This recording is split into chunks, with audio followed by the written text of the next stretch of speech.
Arya Permana est née en 2006, de parents agriculteurs, dans un petit village à l'ouest de l'île de Java en Indonésie. Les premières années de sa vie ne comportent aucun fait à signaler. Le petit Indonésien grandit paisiblement dans une famille modeste et bienveillante qui l'entoure de tendresse et d'attention. Il va à l'école, fait du sport, apprend à lire, à compter et à écrire. C'est la vie la plus unie, la plus douce, la plus insignifiante. Cependant, le petit Arya montre une inclination marquée pour la bonne chair. Il est plus gourmand qu'on ne l'est communément à son âge, mais ses parents n'y voient qu'un péché sans conséquence. Cependant, il faut dire que l'enfant ne se contentait pas de manger beaucoup. Il mangeait mal. Il préférait, comme la plupart des enfants, des aliments alléchants, peu nutritifs et néfastes à la longue. Cependant, il en abusait. Son entourage ne mettait aucun frein à ce qui ressemblait de plus en plus à un penchant maladif. À 7 ans, Arya était déjà bien rondelé. L'activité physique lui répugnait de plus en plus, et son caractère, ses habitudes s'amollissaient. Sa gloutonnerie, loin de s'apaiser, s'accentuait au contraire et constituait un sujet de tracas grandissant pour les parents.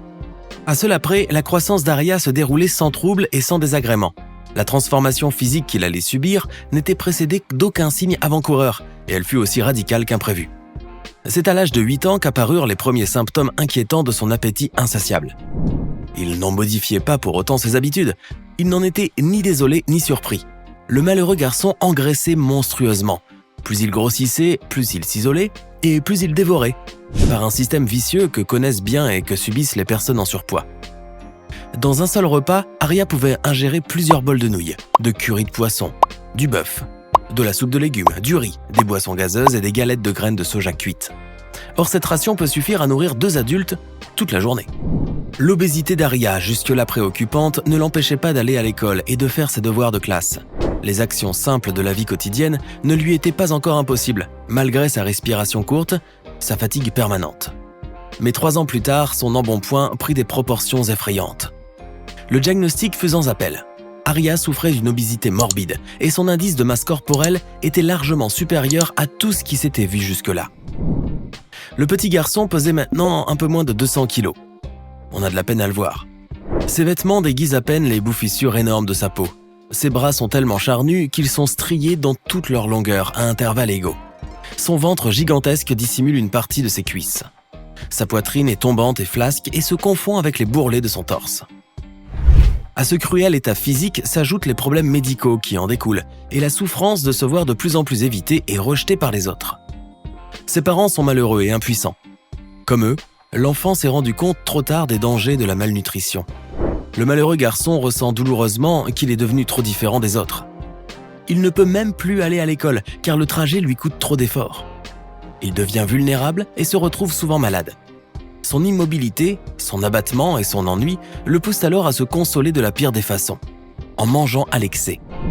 Ses journées sont une succession de repas copieux, entrecoupés de baignades rafraîchissantes dans la piscine du jardin. Ainsi, son mal n'était pas près de s'arranger. Il n'était plus un malade original, connu seulement du village ou même du pays. Le cas extraordinaire d'une obésité aussi prématurée intéressait la presse et les médecins étrangers. À l'âge de 11 ans, Arya était l'enfant le plus lourd du monde. Record déplorable. Désormais, son espérance de vie était considérablement réduite. Il y avait peu d'espoir que sa corpulence retrouve une saine proportion. Il aurait fallu le concours d'une équipe de chirurgiens, de médecins, de physiothérapeutes et de nutritionnistes. Cependant, ses parents conservaient un solide espoir qu'ils surent transmettre à leur fils. Celui-ci commençait d'ailleurs à manifester le désir de changer d'apparence et de mieux se nourrir. Il suivit les recommandations insistantes de ses parents, eux-mêmes conseillés par un diététicien, et il se mit à réduire chaque semaine un peu plus la quantité de mets qu'il consommait. Cette diminution graduelle était une bonne démarche. Le sacrifice en était moins pénible. Bientôt, Arya réduisit de façon importante la quantité d'aliments qu'il consommait en journée. De plus, ses privations bénéfiques étaient accompagnées d'activités physiques journalières telles que la marche et la natation. Ce régime diététique et sportif, surveillé étroitement par ses proches et par les médecins, profitait au pauvre enfant de différentes façons.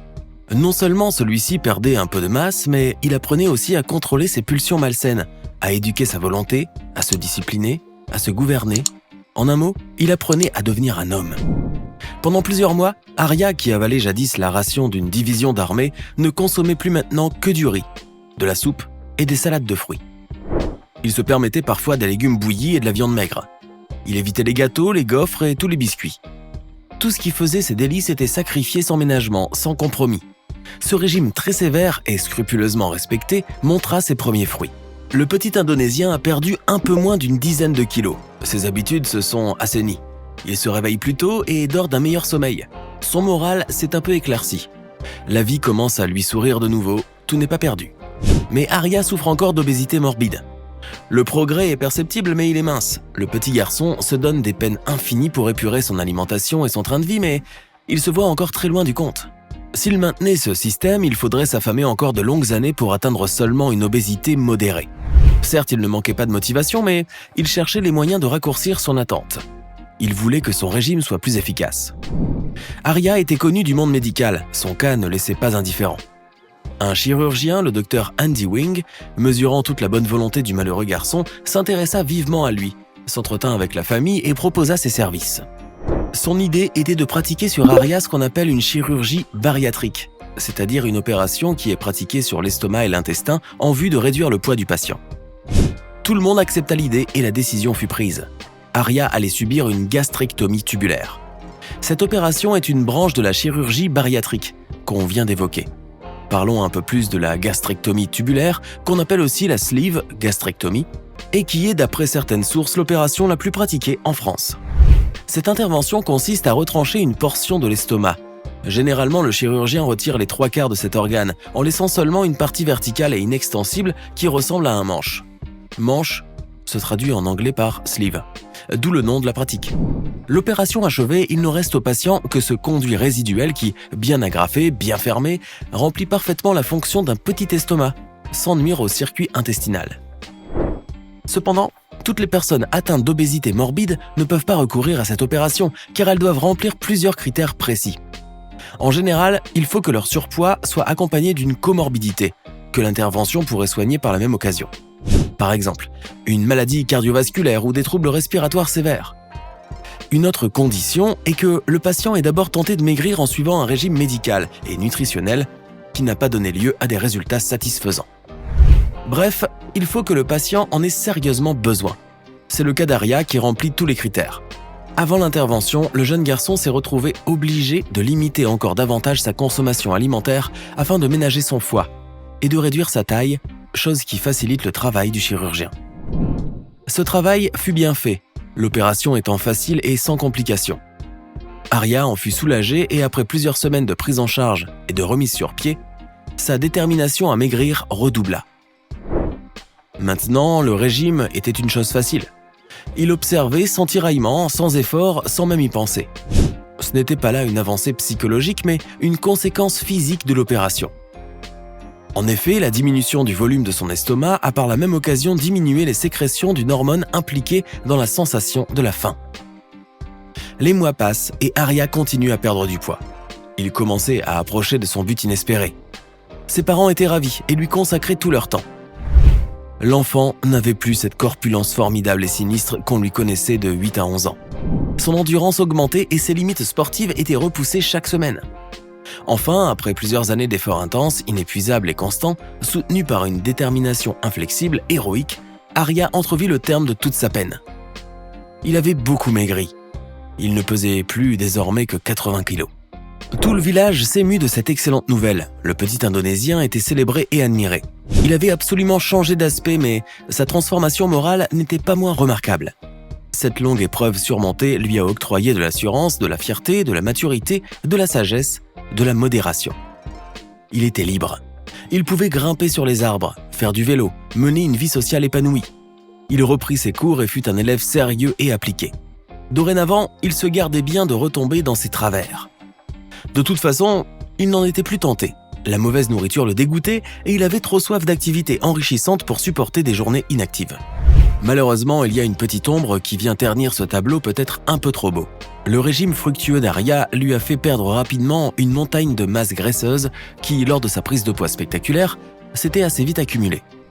La peau du jeune garçon a donc passé d'un état extrême à l'autre en un temps relativement court et cela durant la période sensible de la puberté. Ce double traumatisme n'est pas anodin.